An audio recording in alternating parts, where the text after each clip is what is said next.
त्या मुलीने त्या दुकानदाराला बिना कामाचंच परेशान केलं. हो भैया हा बोला. 2 गुलाबजामुन द्या. हा हो का.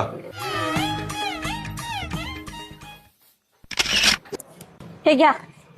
काय झालं? नका हे नका. समोसे द्या. बर बर. हो का मॅडम, नंबर 1 समोसा आहे आपल्या उदगीरचा.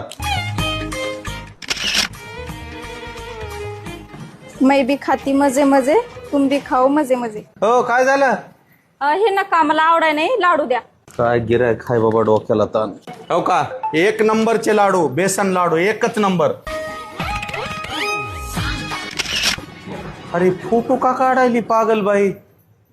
लाडू खायला ये म्हणलं माय. हे घ्या. काय झालं? अहो काय नाही, माझ्याकडे स्नॅप टाकायला काही नव्हतं म्हणून आले होते. मला काही खायचं नाही. जातीस का नाही लाडू आणि तोंडाचे? निघून, नाही तर बुंदीच्या जागी तुला झाऱ्यात घालून तळील. परेशान केलं दुकानदार बी खवळला.